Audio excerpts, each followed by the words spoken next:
નમસ્કાર મિત્રો, welcome to YouTube channel Ramesh Kaila. ખૂબ સરસ મજાની વિડીયો સિરીઝ જેમાં આપણે મિડવાઇફરી જોઈ રહ્યા છીએ. એએનએમની ગુણસેવા પસંદગીની પરીક્ષા માટે ખૂબ અગત્યનો સબ્જેક્ટ એવો મિડવાઇફરી, અને એ મિડવાઇફરીમાં આપણે 1 થી 13 પાર્ટ ઓલરેડી પબ્લિશ કરી ચૂક્યા છીએ. પાર્ટ 14માં આપણે આગળ વધશું, અને એ પહેલાં દરેક મિત્રોને ખાસ નમ્ર વિનંતી છે કે વિડીયો લાઇક કરો, શેર કરો, અને જ્યાં પણ જરૂર પડે ત્યાં કોમેન્ટ કરો. આ તમામ વિડીયોની પીડીએફ આપણે માસ્ટરમાઇન્ડ એજ્યુ એપમાં આપેલ જ છે. માસ્ટરમાઇન્ડ એજ્યુ એપ ડાઉનલોડ કરી અને તમામ પીડીએફ પણ આપ મેળવી શકો છો. આ ઉપરાંત જૂના પેપર પણ આમાં મળી શકશે. તો ચાલો શરૂ કરીએ પાર્ટ 14, અને એમાં છે અબનોર્મલ પ્રેઝન્ટેશન. તો મિડવાઇફરીમાં અબનોર્મલ પ્રેઝન્ટેશન ખૂબ જ મહત્વનું છે, કારણ કે પ્રેઝન્ટેશન કયું છે, કયું લાય છે, કયું ડિનોમિનેટર છે, આ બધું જ આપણે જાણવું ખૂબ જરૂરી છે. તો એ છે એબનોર્મલ પ્રેઝન્ટેશન. એબનોર્મલ પ્રેઝન્ટેશનમાં આપણે જોશું ફેસ પ્રેઝન્ટેશન. આમાં ફીટસના હેડનું વધુ એક્સટેન્શન થયેલ હોય છે, અને પ્રેઝન્ટિંગ પાર્ટ તરીકે મેન્ટમ એટલે કે દાઢીની ટીપનો ભાગ, ફેસનો ભાગ દેખાતો હોય છે. બરાબર. ફેસ પ્રેઝન્ટેશન હોય તો આપણને ખબર પડે કે ડિનોમિનેટર કેવું હોય તો મેન્ટમ હોય. એવી રીતે આવ્યું બ્રો પ્રેઝન્ટેશન. બ્રો પ્રેઝન્ટેશન આમાં પણ ફેસની જેમ જ ફીટસના હેડનું વધુ એક્સટેન્શન થયેલ હોય છે, અને પ્રેઝન્ટિંગ પાર્ટ તરીકે સીધું બ્રો એટલે કે ફંડલ બોનની આંખ પાસે ગ્લોબ્યુલાનો ભાગ દેખાતો હોય છે. તો બ્રો પ્રેઝન્ટેશન હોય તો એમાં ગ્લોબ્યુલા, જે આંખનો ખૂણો હોય, એને એ ડિનોમિનેટર તરીકે હોય.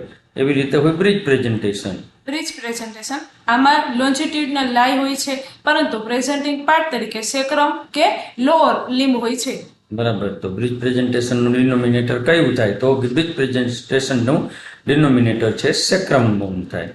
શોલ્ડર પ્રેઝન્ટેશન આમાં ટ્રાન્સવર્સ લાય હોય છે, પરંતુ પ્રેઝન્ટિંગ પાર્ટ તરીકે એક્રોમિયન પ્રોસેસ હોય છે. બરાબર. શોલ્ડર પ્રેઝન્ટેશન હોય તો એનું ડિનોમિનેટર થાય સ્કેપ્યુલાનું એક્રોમિયન પ્રોસેસ. ઘણી વખત કમ્પાઉન્ડ પ્રેઝન્ટેશન પણ જોવા મળે. આમાં લોન્જિટ્યુડનલ લાય હોય છે, વર્ટેક્સ પોઝિશન હોય છે, પરંતુ ફીટસનો અપર લિમ્બ એટલે કે હાથનો ભાગ પહેલા હોય છે. બરાબર. તો આ હોય તો એને કમ્પાઉન્ડ પ્રેઝન્ટેશન કહેવાય. ત્યાર પછી ઘણા બધા યુટરસને લગતા કેટલાક શબ્દો છે, જેમાં હાઇપરટોનિક યુટેરાઇન એક્શન એટલે કે હાઇપરટોનિક યુટેરાઇન એક્શન શું છે એ આપણને ખબર હોવી જોઈએ. બરાબર. આમાં હાઇપરટોનિક આવે, હાઇપોટોનિક આવે, તો શબ્દો આપણે સમજશું. આમાં કોન્ટ્રાક્શનમાં કોઈ પણ જાતનું કોઓર્ડિનેશન જોવા મળતું નથી. આવા પ્રકારના કોન્ટ્રાક્શનને મોટા ભાગે પ્રોલોંગ લેબર હોય, પેઇનફુલ કન્ડિશન હોય, ધીમું સર્વાઇકલ ડાયલેટેશન હોય, ફીટસ ડિસ્ટ્રેસ હોય, પ્રીમોચ્યોર રપ્ચર ઓફ મેમ્બ્રેન હોય. બરાબર. તો આવી વખતે આપણને હાઇપરટોનિક યુટેરાઇન એક્શન જોવા મળે. ટૂંકમાં હાઇપરટોનિક એટલે કેવા યુટેરાઇન એક્શન કે જેમાં કોઈ કોઓર્ડિનેશન હોય નહીં અને ફાસ્ટ એકદમ કોન્ટ્રાક્શન હોય, તો એને હાઇપરટોનિક કહેવાય. સીપીડી ઘણી વખત ફૂલ ફોર્મમાં પણ પૂછાય, અને ઘણી વખત આપણને સીપીડી ક્યાંક શબ્દ આવતો હોય, તો એ છે સિફેલોપેલ્વિક ડિસ્પ્રપોઝિશન અથવા ડિસ્પ્રપોઝન. બરાબર. તો શું છે સીપીડી? ફીટસના હેડના અને માતાના પેલ્વિકના ડાયામીટર બરાબર ન હોય, અથવા તો હેડ મોટું હોય અને પેલ્વિસ નાનું હોય, તેવી કન્ડિશનને સિફેલોપેલ્વિસ ડિસ્પ્રપોઝન કહેવાય છે. બરાબર. તો હેડના ડાયામીટર નાના હોય, પેલ્વિસના ડાયામીટર મોટા હોય, પેલ્વિસના ડાયામીટર નાના હોય, હેડના ડાયામીટર મોટા હોય, તો આવી કન્ડિશન હોય તો એને કહેવાય સીપીડી. બરાબર. ડિગ્રી હોય સીપીડીની. આપણે ડિગ્રી બહુ યાદ રાખવી નથી, પણ માઇનોર હોય, મોડરેટ હોય અને મેજર ડિગ્રી 3 ડિગ્રી હોય સીપીડીની. ત્યાર પછી આવે પ્રોલોંગ લેબર. ઘણી વખત શબ્દ હોય પ્રોલોંગ લેબર, તો આપણે યાદ રાખવાનું કે પ્રોલોંગ લેબર ક્યારે હોય તો પ્રોલોંગ લેબર કહેવાય. આવું યાદ આપણે રાખવું જોઈએ. જ્યારે લેબરના પ્રોગ્રેસમાં કાંઈ પણ અડચણ આવે અને લેબરના સ્ટેજ લંબાઈ અથવા તો વધુ સમય લાગે, તો તેને પ્રોલોંગ લેબર કહેવાય છે. આ મોટાભાગે લેબરના બીજા સ્ટેજમાં માટે વધુ વપરાય છે. લેબરનું બીજું સ્ટેજ અડધી કલાકનું હોય, પરંતુ કોઈ કારણોસર તેનું ડ્યુરેશનમાં વધારો થાય, તો તેને પ્રોલોંગ લેબર કહેવાય છે. થઈ ગયું. બીજું સ્ટેજ હોય, second stage of the labour હોય, અને એનો સમયગાળો જો વધે તો એને કહેવાય પ્રોલોંગ લેબર. પ્રોલોંગ લેબર ક્યારે જોવા મળે? ઘણી વખત પ્રોલોંગ લેબર જોવા મળે તો એમાં કઈ કન્ડિશન હોય કે જેના હિસાબે પ્રોલોંગ લેબર જોવા મળતું હોય? બેબી મોટું હોય અને બર્થ કેનાલમાંથી પસાર થઈ શકતું હોય તેમ ન હોય, ત્યારે બેબીની એબનોર્મલ પોઝિશન હોય, કોન્ટ્રાક્શન બહુ વીક હોય, ત્યારે જોવા મળે. તો આવી કન્ડિશનમાં પ્રોલોંગ લેબર જોવા મળે. કેટલીક ઓબ્સ્ટેટ્રિક ઇમરજન્સી હોય કે એવી ઇમરજન્સી હોય કે જેમાં તાત્કાલિક આપણે હોસ્પિટલે જવું અનિવાર્ય બને, તો આવી કઈ ઓબ્સ્ટેટ્રિકલ ઇમરજન્સી કહેવાય?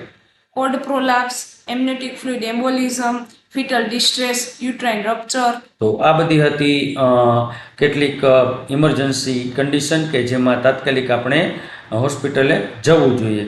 ત્યાર પછી આપણે આગળ જોઈએ પાર્ટ 15 જ છે અને પાર્ટ 15 આપણે આમાં કવર કરી લેશું અને એમાં છે અબનોર્મલ પરપ્યુરમ, જેમાં પ્રથમ છે પીપીએચ. પીપીએચ આપણા માટે ખૂબ જ અગત્યનું. અને પીપીએચ કોને કહેવાય?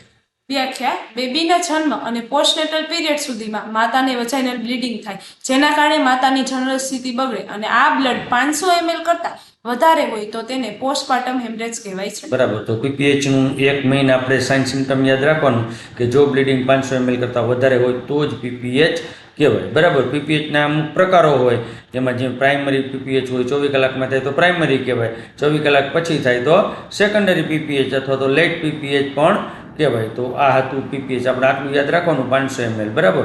તો હવે આવશે પરપ્યુરલ સેપ્સિસ. તો પરપ્યુરલ એટલે તમને ખબર છે પોસ્ટપાર્ટમ પીરિયડ. તો પોસ્ટપાર્ટમ પીરિયડમાં આપણને જે જેનેટલ ટ્રેકમાં જે ચેપ લાગે તો એને અથવા તો ઇન્ફેક્શન લાગે તેને કહેવાય પરપ્યુરલ સેપ્સિસ. તો આવા શબ્દો જ આપણે ખાલી યાદ રાખવાના. Retention of urine. માતા યુરિન પાસ કરવા માટે અસમર્થ હોય તે વખતે યુરિન બ્લાડરમાં જ જમા થાય તો તેને રિટેન્શન ઓફ યુરિન કહેવાય છે. Breast complication. તો બ્રેસ્ટ કોમ્પ્લિકેશનમાં શું હોય? તો આપણે અગાઉ જોઈ ગયા છે કે બ્રેસ્ટ એન્ગોજમેન્ટ અને બ્રેસ્ટ એબ્સેસ બંને આપણે જોઈ લીધેલું છે. બરાબર. અને એ ઉપરાંત શું હોય તો ક્રેક નિપલ. ઘણી વખત નિપલમાં પણ ચીરા પડી જતા હોય. આવી રિટ્રોવર્ટેડ નિપલ હોય ત્યારે આવી કન્ડિશન જોવા મળતી હોય. તો આ વખતે શું કરવાનું હોય તો નિપલને ગરમ પાણીથી સાફ કરી અને એન્ટીસેપ્ટિક સોલ્યુશન લગાવવું જોઈએ. જો માતાને બ્રેસ્ટ ફીડિંગ ચાલુ થઈ ગયું હોય તો બ્રેસ્ટ ફીડિંગનું બ્રેસ્ટ મિલ્કનું ટીપું લગાવવું જોઈએ, જેથી કરી અને જે નિપલ ક્રેક છે એ સારી થઈ શકે. આ ઉપરાંત જો બાળકના મોઢામાં હોય ઓરલ થ્રસ હોય તો ઘણી વખત 0.25% જેન્સન વાયોલેટ પણ લગાવવું જોઈએ. બરાબર. રિટ્રેક્ટેડ નિપલ હોય, ઘણી વખત રિટ્રેક્ટેડ એટલે અંદર ખૂપી ગયેલી હોય તો એવી વખતે શું કરવાનું? તો સિરિન બ્રેસ્ટ પંપથી આપણે નિપલને ખેંચવી જોઈએ અને બાળકના મોંમાં આપવી જોઈએ, જેથી કરીને પોઝિશન છે એ નોર્મલ થઈ શકે. ત્યાર પછી છે મસ્ટાઇટિસ. તો મસ્ટાઇટિસ કેને કહેવાય? આવી કન્ડિશનમાં ફીવર, ટેન્ડરનેસ, હેડએક તથા ખૂબ જ પેઇન જોવા મળે છે. સગર્ભાવસ્થાથી જ બરાબર કેર લેવાથી આ અટકાવી શકાય છે. ક્રેક નિપલ કે રિટ્રેક્ટેડ નિપલ હોય તો સારવાર કરવી. બ્રેસ્ટમાં મિલ્કનો ભરાવો થયેલ હોય તો બ્રેસ્ટ પંપ કે હાથેથી મિલ્ક બહાર કાઢવાની. સમજણ આપવી. જરૂર જણાય તો એન્ટીબાયોટિક વડે સારવાર કરવી જોઈએ. તો આ કહેવાય મસ્ટાઇટિસ. મસ્ટાઇટિસ એટલે ટૂંકમાં બ્રેસ્ટ એબ્સેસ. બ્રેસ્ટમાં કોઈ પણ જાતનું ઇન્ફેક્શન હોય તો મસ્ટાઇટિસ કહેવાય. બરાબર. સાયકેટ્રિક કોમ્પ્લિકેશન હોય પરપ્યુરલ કન્ડિશનમાં ઘણી વખત. એમાં પરપ્યુરલ કન્ડિશનમાં કેવા સાયકેટ્રિક હોય તો પોસ્ટપાર્ટમ ડિપ્રેશન હોય અને પોસ્ટપાર્ટમ સાયકોસિસ હોય. આપણે બહુ આમ કેવું કહેવાય એમસીક્યુના રૂપમાં પૂછાય એવું ન હોય, તો આપણે યાદ રાખવાનું કે પોસ્ટપાર્ટમ ડિપ્રેશન ને પોસ્ટપાર્ટમ સાયકોસિસ. બરાબર. બીજા પરપ્યુરમના કેટલાક કોમ્પ્લિકેશન હોય અને એક કોમ્પ્લિકેશન અગત્યનું છે. બરાબર. આવું ઘણી વખત આપણને પૂછે. તો પેલું છે સબ ઇન્વોલ્યુશન.